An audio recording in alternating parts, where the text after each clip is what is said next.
I'm sorry, I had a notification pop up. Oh, no worries. Yeah, they just have like this when I highlight this down here, Okay. it shows basically one, right? Yeah. And so that's voice one, but then we also have this one here, which is voice two. And so I'll just Oh, show you why that can be useful. So with voice two, so we're going to do the alto. So we'll click voice two. And now when I add in this part here, so we have a C and an E. The one that we don't have yet is a G because we want the 135, right? okay. C, E, G. The one that you can omit or like basically get rid of is the 5, but sometimes it's nice to add in the 5 just, because it adds a little more.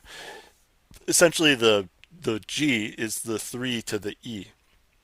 Let me explain that a little better actually, because I know that's probably going to sound weird. But like in this case, we have C, let's just say we have C, D, E, F, G, and we have the 135, right? 135, C, E, G, and that makes a C major chord. Okay, and then so we could say that like the G is the 5, the G is the 5, but we could also, because C to E is a 3, right? And then therefore the G is the 5. But we could also say that G is the third of E. So in that way, the G is kind of nice because it's kind of like another third. And actually, the 7, G, A, B, the 7 is the third of 5. And that's kind of why like 7 chords are really nice because it's essentially a third, and a third. Oh, Yeah, just building thirds on top of each other. cool. Yeah. So let's add a G in here. Oh, And right, this that is makes and this is okay. this is where it kind of gets a little like the math gets a little easier because you because it starts to like it's almost like how to put it. It's kind of like because this is this and that is that, therefore these other ones will likely just fit in nicely with these. So it's kind of like you don't really have to think like, well, what should the alto be? It's like, well, it's kind of it's kind of like, well, you haven't added the G yet, so obviously that would be a pretty a pretty like obvious one to kind of add. So let's just add in a G there. Dun, dun. Then I'm just thinking like what direction I kind of want to move with this. Um, so usually what my teacher would normally say is he would say think of each section like we did before. Let me just break it down like this actually, and then break it down like that. Think of each section as like a different chordal structure. Okay. And so in this section here, we have an E, but that's the only thing we have in terms of uh, chord tones. Because we know the chord tones are going to be C, E, and G because we want this area to be a C major chord. So C, E, G. So we could probably add a. Oh, I can already see it. Right close to it is an E down here. But if I go to that E, then we already have an E up here, so that might be a bit like now we have two E's, It's kind of like meh. Yeah. So it's kind of like maybe I could go up to this C up here. Because now we at least have a C and an E, but then it goes to the C here. So maybe I don't want to jump up to that. Or maybe what a lot of people will do is they'll literally just stay on the same note. So so we could do something like that maybe. But you don't want to do just the same note, so maybe we can do something a little interesting with like so instead of it being like just straight up oops just straight up oops what the heck, oh there we go, instead of just straight up G again. That's why actually I saw this funny video where they're saying like, who are you? And they're like, we are the Sopranos. And he's like, what is your job or what do you do? And they're like, we do this. And then what do you not do? And they're like, we don't do this or whatever. But it was supposed to be like this kind of like, I don't know, joke kind of thing. But I can't remember Yeah. which one it was. But they're like, who are you? And I think it was the altos, maybe. Soprano, alto, tenor, or maybe it was the tenors. And they're like, we're the tenors. And it's like, what do you do? And they're like, we stay on the same note. But that's kind of it, right? Because they're kind of holding the middle ground. But I don't like to keep them on the same note because, again, I'm a Baroque.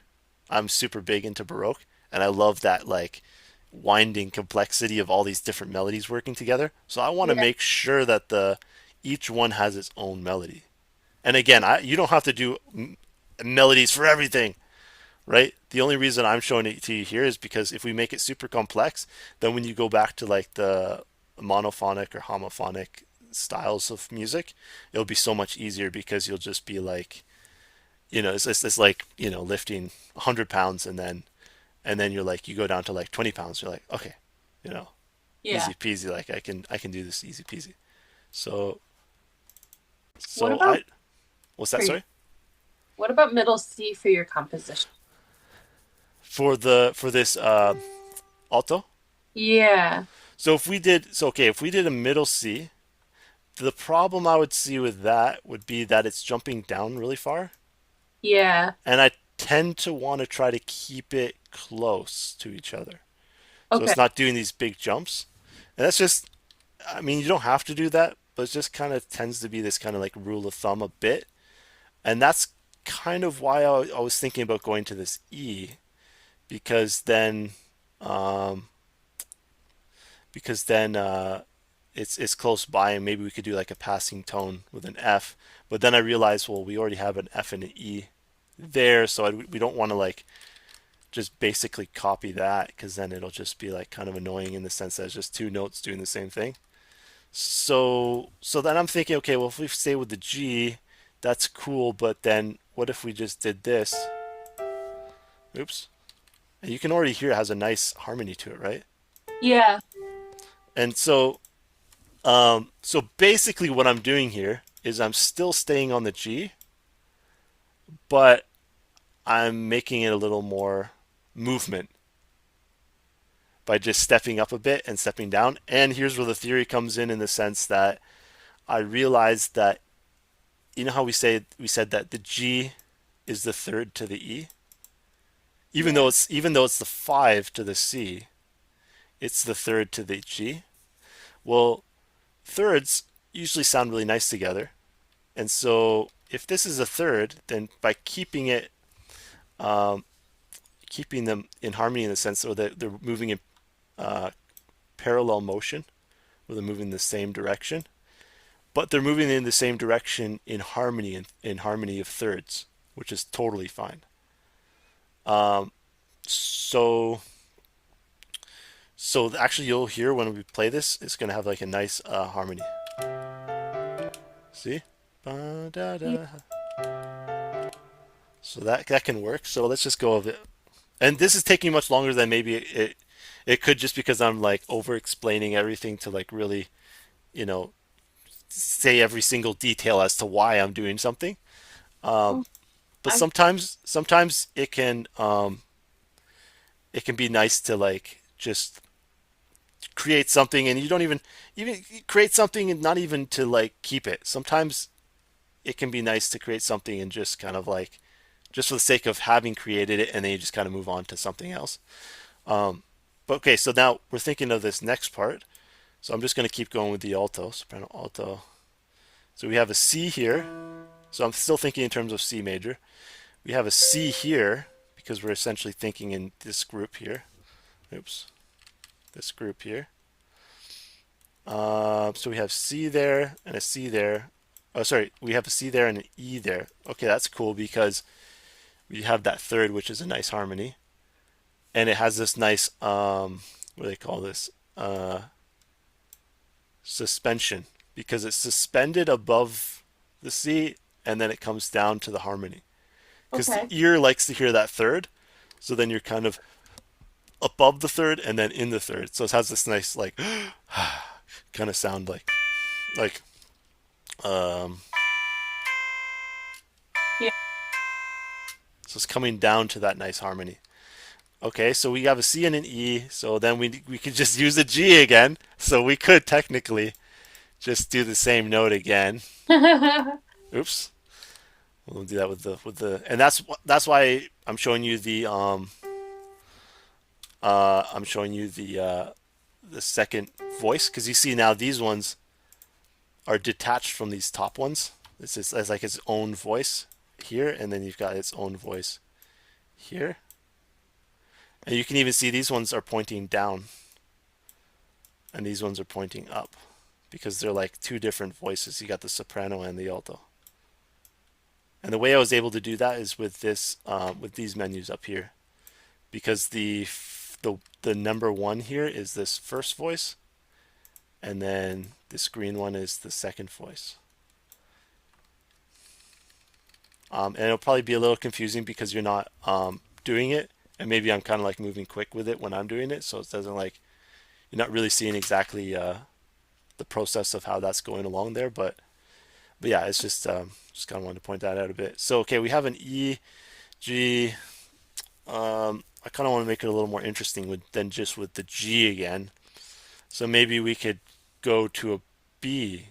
So then we turn this into basically stepping up to an A, which goes up to a B. Now, essentially, what we're doing here is we're creating a 7 chord because the B is the seventh of the C.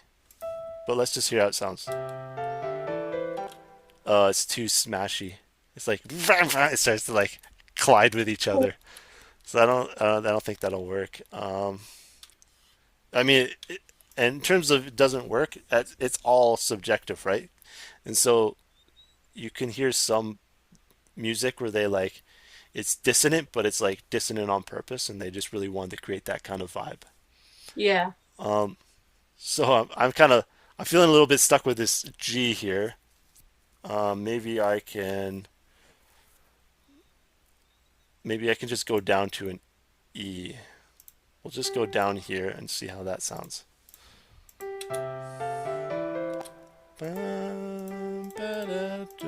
That sounds still like a nice melody. Dun da da dun da is what I'm kind of hearing. Dun da da dun da. So maybe we could do that. So I'm gonna go da. No, because we that's gonna hit that C there. Bum ba da dun dun.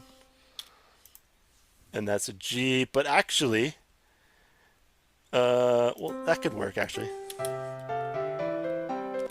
don't know. That seems all right. Okay, and then now let's do the tenor.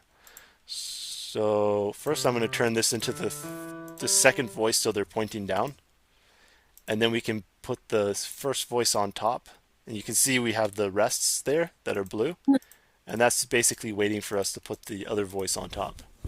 Okay, so we have C, G, and E. So I would say we could probably start with a C. Is my general take here. So I'm going to start with a middle C. Bum, bum. Now I'm just going to actually listen to it and kind of hear where I can go with it. Bum, bum, bum, bum, bum, bum, bum. I kind of like that, so let's just see how that goes. Bum, bum, bum, bum, bum, bum, bum, bum. But if I go too high, then it's going to conflict with this one. So, bum, bum, bum, bum. But you could totally do that. I'm just trying to think. I'm going to go based off of. I'm trying to make it more like, kind of like okay, the kind of follow the general guidelines here. But you can do whatever you want. But um, but yeah, there can be kind of like general guidelines you can follow. Um, Cool. Let me just think here. So this we have a E G G E G. I feel like